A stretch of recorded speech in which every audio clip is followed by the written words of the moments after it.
5 minutes. Admiral Harris, it's great to have you back before the committee. Few people know China's capabilities like you do. When you saw this balloon traversing the continent of North America, what concerned you most? Yeah, thanks, Congressman. Good to see you again. Well, I mean, the most concern was what was it doing and what information is it getting, and is it itself dangerous?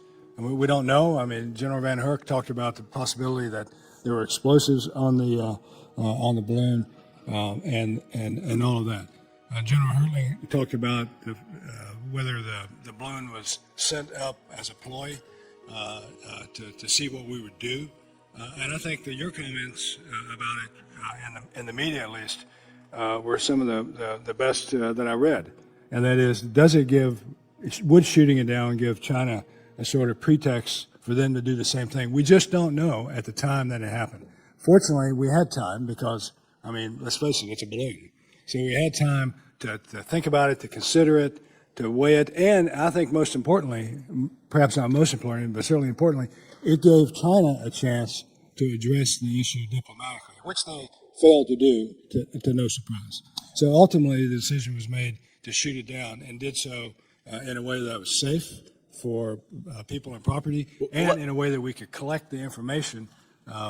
It's only at 47 feet of water. In our limited time, let's bifurcate that, the danger and then the transmission of information. We have the capability to block the transmission of information from the balloon back to China, don't we? We do. And in this type of an environment, do you think it's probably likely that we did that? I would only guess, but I think General Van Herk said that. Well, you can't see any reason why we wouldn't do that. Right. And when it comes to the danger that the balloon poses, are you aware of capability with this type of a balloon system to berth sensors or drones or other hardware or assets? I'm not, but that's why it's so important to try to collect up all the pieces of this thing to understand. I mean, this thing is huge, right? I mean, the balloon itself is bigger than this room. It's 3,000 or 4,000 pounds of equipment. A couple of buses, I think, is what has been said. So yeah, I just wonder, like, why would the Chinese use this balloon rather than a satellite system for surveillance? And one thing that presumably a satellite could not do would be berth other sensors or drones. And so just so that it gives Americans comfort, your testimony here is during your time in command, you never were aware of or briefed on a capability that the Chinese had to use a balloon system like that for that type of a proliferation of other hardware or assets. That's correct. And again, that's why it's so important to collect as much of the balloon pieces that we can to understand exactly what we're dealing with. And while it could very well be also that it may be, I mean, it's just me speculating here because I'm under pressure and I'm liable to blurt out the truth. It could very well be that maybe we've overestimated the capability of Chinese satellites in low Earth orbit.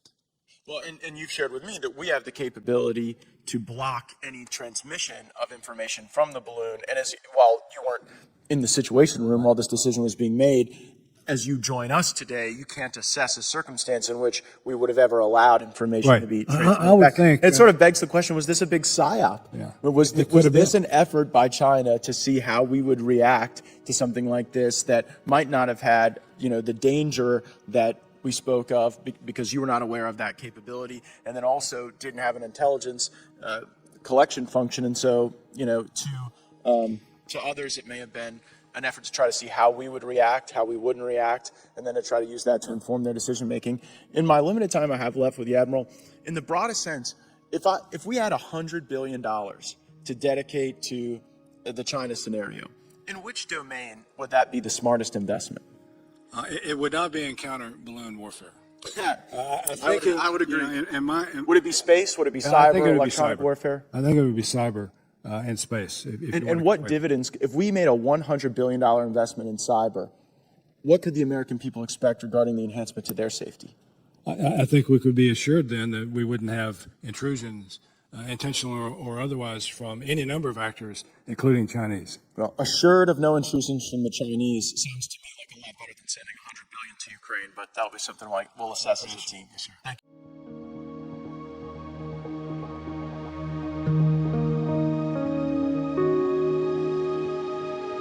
Bye.